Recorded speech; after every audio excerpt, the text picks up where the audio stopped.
Hi everyone, welcome back to DK Sharma education hub. आज के lecture से हम स्टार्ट करेंगे क्लास 8 की ज्योग्राफी। और जो फर्स्ट चैप्टर रहेगा that is about the sources.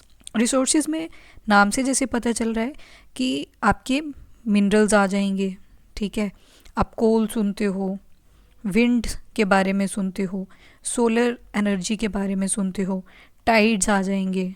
ठीक है, पेट्रोलियम आ जाएगा, फिर उसके बाद आयरन ओर्स के बारे में आप सुनते हो। तो ये सारे क्या हैं? अल्टीमेटली रिसोर्सेज हैं। पर एज़ यूजुअल आज की भी जो चैप्टर की स्टार्टिंग है वो एक स्टोरी से होगी शुरू। तो मोना और राजू हैं, वो अपनी दादी जी से बात कर रहे होते हैं and they talk about ultimately about the resources. तो उनको दादी बता रही होती हैं कि इलेक्ट्रिसिटी जो हम अपने घरों में यूज़ कर रहे हैं, इवन जिसके ऊपर आप पेन पेपर इनको यूज़ कर रहे हो, that is again a resource. और इवन जो आप पानी पी रहे हो वो भी एक रिसोर्स है। तो इस तरह से उनका जो कंक्लूजन निकल के आता है कि देयर आर डिफरेंट थिंग्स जो कि हम डेली लाइफ में यूज़ कर रहे हैं और उनको हम बोल देते हैं रिसोर्स।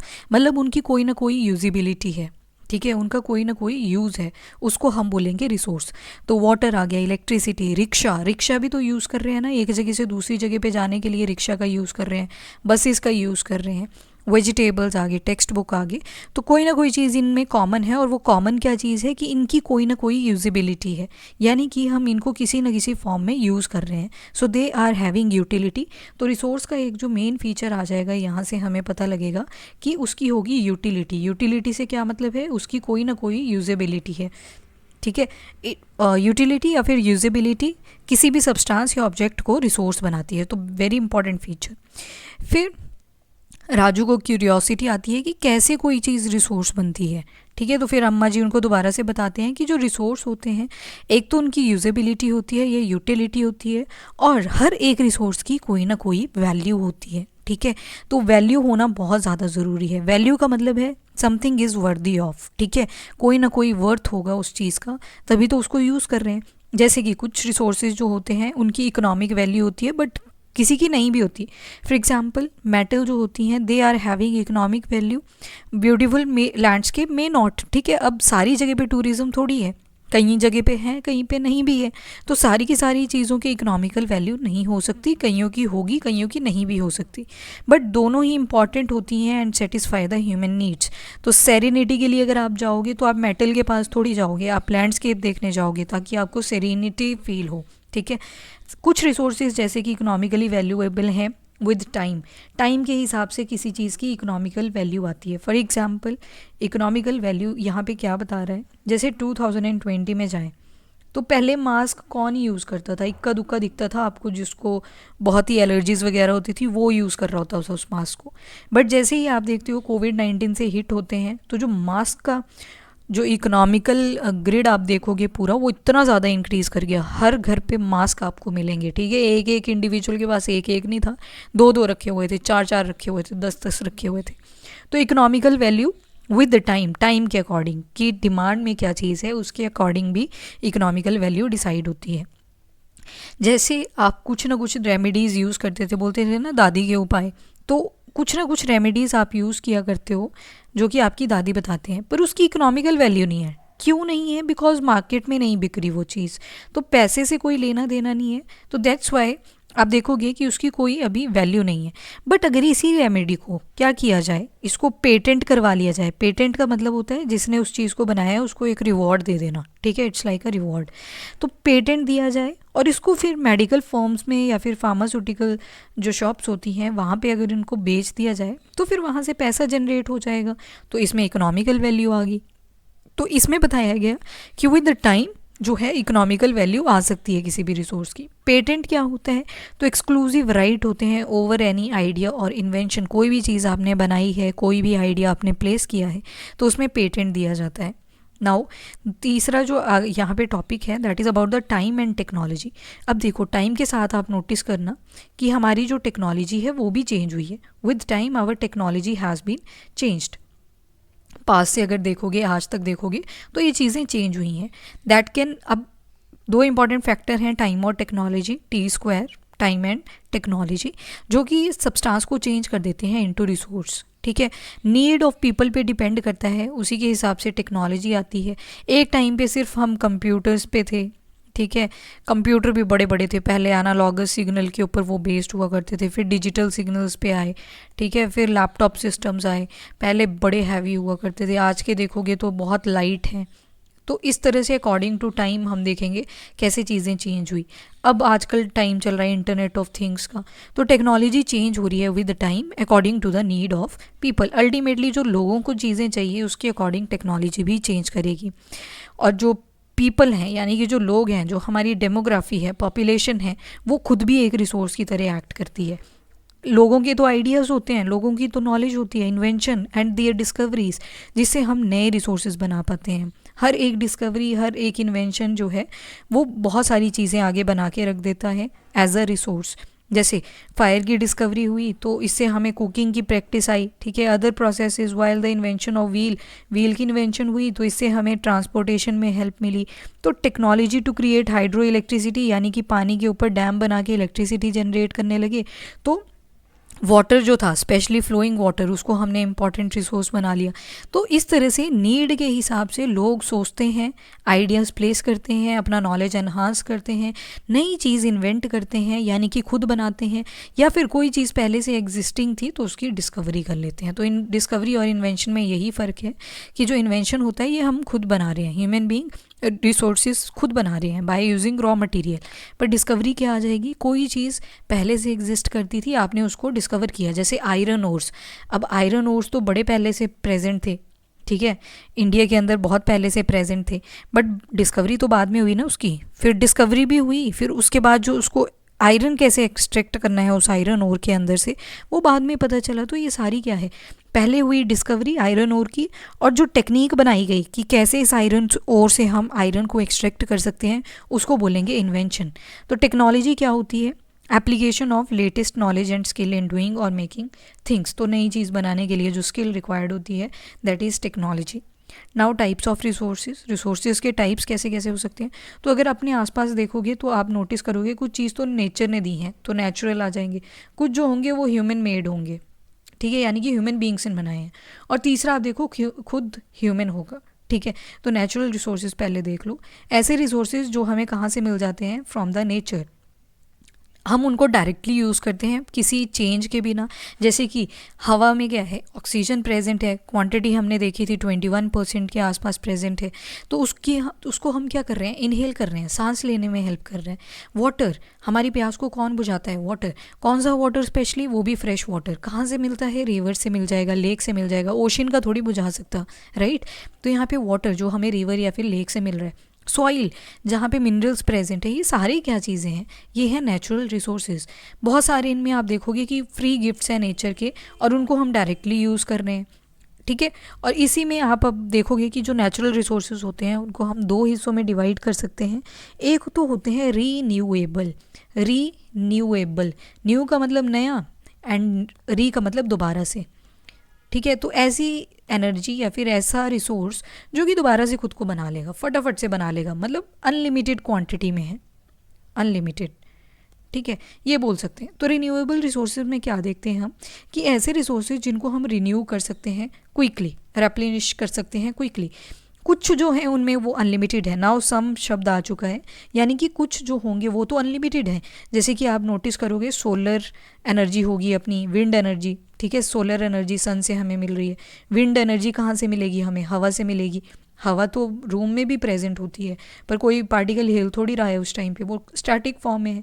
पर जैसे ही ये मोशन में आ जाती है एयर, तो उसको हम विंड बोल देते हैं। पर कई बार क्या होता है, कुछ एक रिसोर्सेज जैसे कि वाटर है तो ये भी अनलिमिटेड। हमारी जो अर्थ है उसका जो मोस्ट ऑफ द हिस्सा है, 2/3 हिस्सा आप देखोगे वो वाटर से ही कवर है। बट जो इसका यूज़ हो रहा है दैट इज़ इन एक्सप्लॉयटरी वे। तो आप नोटिस करोगे जो हमारे फ्रेश वाटर रिसोर्सेज हैं वो ख़त्म होते जा रहे हैं, डिग्रेड होते जा रहे हैं। और इवन हमारे पास जो फ्रेश वाटर है वो सिर्फ कितना है, 3%। तो बहुत कम वाटर अवेलेबल है, और जिस तरीके से उसको यूज़ कर रहे हैं वो डिग्रेड कर रहा है। तो मतलब केयरलेस तरीके से अगर रिन्यूएबल रिसोर्सेज को यूज़ करेंगे तो फिर वो डिग्रेड करेंगे। सॉइल आ गई, सॉइल में हम देखते हैं प्लेन कर रहे हैं, कॉन्क्रीटिंग कर रहे हैं हर जगह पे, तो सॉइल इरोजन के चांसेस इंक्रीज़ कर रहे हैं, लैंडस्लाइडिंग इंक्रीज़ हो रही है। एंड फॉरेस्ट, फॉरेस्ट बर्निंग के बारे में आप पढ़ते रहते हो, फॉरेस्ट फायर हो जाती हैं। तो इस तरह से केयरलेस वे से अगर हम किसी भी चीज़ को यूज़ करेंगे तो वो जो स्टॉक है, कितनी क्वांटिटी किसी चीज़ की प्रेजेंट है, वो ख़त्म हो जाएगी एक टाइम पे। जैसे अब वाटर है, वाटर दिखता तो अनलिमिटेड रिन्यूएबल रिसोर्स है, बट इसकी शॉर्टेज और ड्राइंग अप आप सुन रहे हो डेली न्यूज़ में। और कौन से वाले की, ओशन की बात नहीं करेंगे, ओशन का तो लेवल इंक्रीज़ कर रहा है, फ्रेश वाटर्स की। फ्रेश वाटर कहाँ से मिल रहे हैं, जैसे कि ग्लेशियर से। अब ग्लोबल वार्मिंग इंक्रीज़ कर रहा है, यानी कि टेम्परेचर इंक्रीज़ कर रहा है। टेम्परेचर इंक्रीज़ करेगा तो जो ग्लेशियर्स होंगे वो कॉन्टीन्यूसली मेल्ट करते रहेंगे, और मेल्ट करेंगे तो रिवर्स में फ़्लो आएगा, आगे जाके जब ये लोगों को मिलता है तो वहाँ पे पॉल्यूशन इंक्रीज़ हो रहा है। तो इस तरह से आप नोटिस करोगे कि जो ये नेचुरल सोर्सेस हैं वो डिग्रेड कर रहे हैं in our day to day life. अब आते हैं नॉन रिन्यूएबल रिसोर्सेज। नॉन लग गया यानी कि जिनको रिन्यू नहीं किया जा सकता। एक बार आपने ख़त्म कर दिए तो ख़त्म करने के बाद आपको मिलियन ऑफ ईयर्स के लिए वेट करना पड़ेगा, तब जाके आपको मिलेंगे। और ह्यूमन बींग्स का लाइफ स्पैन कितना लेके चलते हैं on an average 80 years, 70 to 80 years. तो यहाँ पे मिलियन की बात हो रही है और ह्यूमन बींग की तो 70 to 80 ईयर्स है। मतलब कुछ जनरेशन्स तो ऐसे ही आ जाएंगी बीच में जो वो उन रिसोर्सेज को यूज़ ही नहीं कर पाएंगी। जैसे कि कोल की बात करेंगे, यहाँ पे पेट्रोलियम की बात करेंगे, तो ये सारे क्या हैं, नॉन रिन्यूएबल। अभी आप देखते हो स्टॉक इनका भी डिक्रीज़ कर रहे हैं, पर बहुत ज़्यादा अमाउंट में प्रेजेंट है। तो एक टाइम आएगा जैसे ही ये ख़त्म होगा स्टॉक, तो आपके पास कोल की अवेलेबिलिटी नहीं रहेगी। तो नॉन रिन्यूएबल सोर्सेज कौन से होंगे, जिनका लिमिटेड स्टॉक है, ठीक है, उनका लिमिटेड स्टॉक होगा। जबकि रिन्यूएबल का क्या था, अनलिमिटेड था। कुछ का अनलिमिटेड था, कुछ का बताया कि अगर केयरलेस तरीके से यूज़ करोगे तो वो भी क्या हो जाएगा, लिमिटेड हो जाएगा। पर नॉन रिन्यूएबल सोर्सेज जो होते हैं आपके, ये लिमिटेड है। तो वन ऑफ द स्टॉक एक बार अगर वो एग्जॉस्ट हो गया, कंप्लीट हो गया, ख़त्म हो गया, तो उसको 1000 ऑफ ईयर्स लग जाएंगे रिन्यू होते होते, सिंस ये पीरियड बहुत ज़्यादा है अगर ह्यूमन लाइफ स्पैन से हम उसको कंपेयर करें। तो ऐसे रिसोर्सेज को हम बोलते हैं नॉन रिन्यूएबल रिसोर्सेज। एग्जाम्पल में आ जाएंगे आपके कोल, पेट्रोलियम, नेचुरल गैस। तो ये सारे एग्जाम्पल्स हैं इनके नॉन रिन्यूएबल रिसोर्सेज के। अब ये जो डिस्ट्रीब्यूशन है नेचुरल रिसोर्सेज की, वो डिपेंड करती है upon the number of physical factors, और उसके बाद अनइक्वल है। जो डिस्ट्रीब्यूशन देखोगे आप रिसोर्सेज की, वो भी अनइक्वल है, ठीक है। फिर आते हैं ह्यूमन मेड रिसोर्सेज। समटाइम आप नोटिस करोगे कि ये जो आपके नेचुरल सब्सटेंसेस हैं, ये रिसोर्स बन जाते हैं only when their original form has been changed. जैसे कि आयरन ओर का भी एग्जांपल देखा, तो आयरन ओर तो पहले से प्रेजेंट था, ठीक है, वो तो पहले से प्रेजेंट था। बाद में इसकी डिस्कवरी हुई, डिस्कवरी होने के बाद ये तो हो गया, फिर दिमाग चला कि क्यों ना इस आयरन ओर के अंदर, जब आयरन भी प्रेजेंट है विद सर्टेन इम्प्योरिटीज़, क्यों ना हम इस आयरन को एक्सट्रैक्ट करने की कोई टेक्निक निकालें। तो इसकी जो एक्सट्रैक्शन है आयरन ओर से आयरन निकालने की, तो उसमें हमने क्या किया, इन्वेंशन करें। इन्वेंशन किसके करे, तो टेक्निक से क्या करे, टेक्निक से करे। और टेक्निक का जब इन्वेंशन हो गया तो हमने क्या किया, फाइनली आयरन को एक्सट्रैक्ट करा। तो ये बन गया ह्यूमन मेड रिसोर्स। यानी कि पहले तो नेचर में प्रेजेंट था, पर नेचर में यूजेबल फॉर्म में प्रेजेंट नहीं था। तो इस वजह से हमें थोड़ा सा इन्वेंशन करना पड़ा, थोड़ा सा दिमाग लगाना पड़ा, और बाद में उसको एक्सट्रैक्ट कर लिया। तो ये जो आयरन ओर है, ये पहले रिसोर्स नहीं था, जब तक लोगों को इसके बारे में पता नहीं था कि कैसे हम इसके अंदर से आयरन को एक्सट्रैक्ट कर सकते हैं। तो पीपल ने यूज़ किया ये natural resource to make building. बाद में जब आयरन ओर में से आयरन निकाल दिया तो बहुत सारी एप्लीकेशन है, एक आयरन इंडस्ट्री खड़ी होगी, ठीक है। तो bridges, roads, machinery and vehicle, कहाँ नहीं यूज़ होता अब आयरन, आप नोटिस कर सकते हो। तो इसको बोलेंगे ह्यूमन मेड रिसोर्स। जो टेक्नोलॉजी होती है, that is also a human made resource, क्योंकि स्किल, नॉलेज, ये सारी चीज़ें किसने लगाई, ह्यूमन बीइंग ने लगाई। तो टेक्नोलॉजी को भी हम क्या बोलते हैं कि it is a human made resource.